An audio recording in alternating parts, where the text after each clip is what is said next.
Have you ever tried to make everyone happy? Like every single person you meet? It feels like a superpower, doesn't it?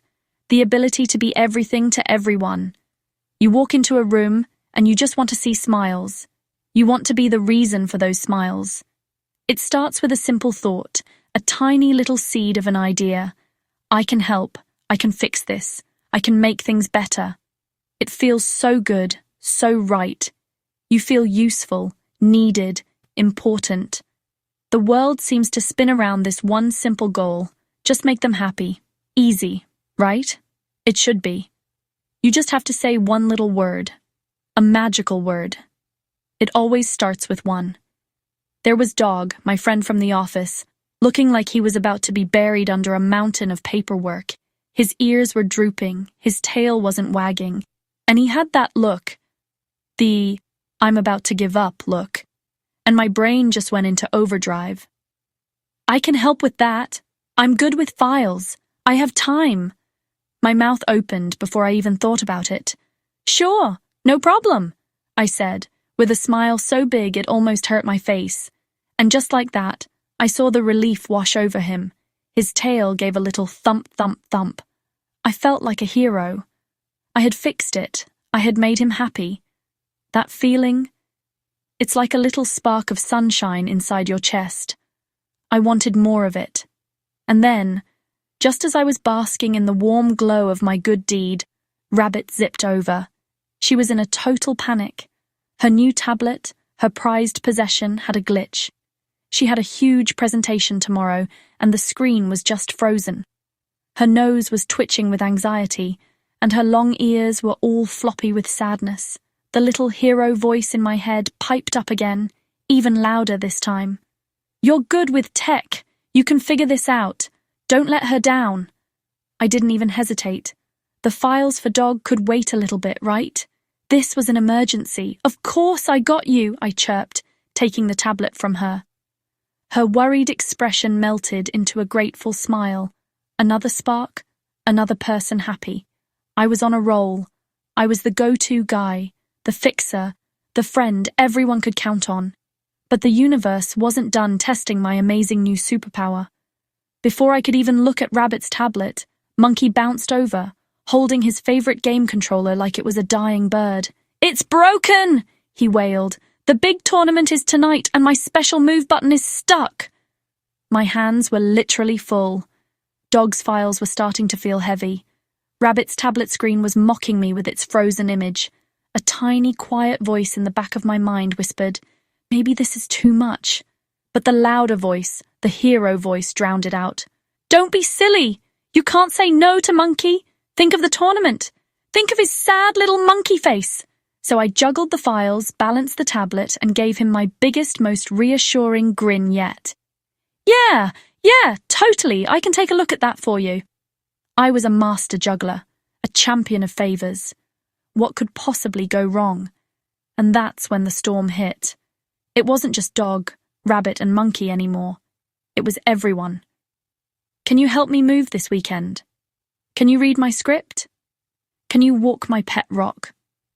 The requests came flying in like a blizzard of neon confetti. Each yes felt like another layer of clothing I had to put on, another ball I had to juggle. I was wearing Dog's office shirt, Rabbit's jacket, and Monkey's layered hoodie all at once. I was spinning and spinning, trying to say yes to everyone, trying to catch every single request before it hit the ground. Yes, yes, yes, I kept shouting, but my voice was getting lost in the noise. The world became a blur of colours and voices and needs. Wait, slow down. I couldn't keep up. My smile was gone, replaced by a mask of pure panic. What was Dog's project about again? Did Rabbit's tablet need a restart or a full factory reset? Which button was stuck on Monkey's controller? Wait, what was I doing? You forgot me! You promised! Wow, you changed. That was the worst part. It wasn't just that I had failed them, it was the look in their eyes, the disappointment. The whispers started then. I could hear them, even when no one was talking. He's unreliable, one would say. Can't count on him, another would add. He says yes to everything but does nothing. The hero I wanted to be had become the villain of their stories. I wasn't the helpful friend anymore. I was the flake, the letdown, the one who breaks promises. And the more I heard it, the more I believed it. I tried so hard. I really, really did. I wanted to be the sun for everyone. But instead, I had become a black hole. I ended up in a quiet room, all by myself. The noise was gone. The requests had stopped. There was just silence. And in that silence, I felt the full weight of it all. Every broken promise, every disappointed face, every whispered judgment. I had stretched myself so thin that I finally just snapped. I sat there and replayed it all in my head. The confident nod to dog, the quick turn to rabbit, the strained smile for monkey. I said yes, to everyone. I thought that one little word was the key to being liked, to being a good friend. I thought it was a magic word, but it wasn't magic. It was a transaction, and I never stopped to ask the price. Every yes to someone else was a no to something I was already doing. Every yes was a piece of my time, my energy, my focus. I was giving away pieces of myself until there was nothing left. The cost of all those yeses, and it was me. I had lost myself in the process of trying to please everyone else.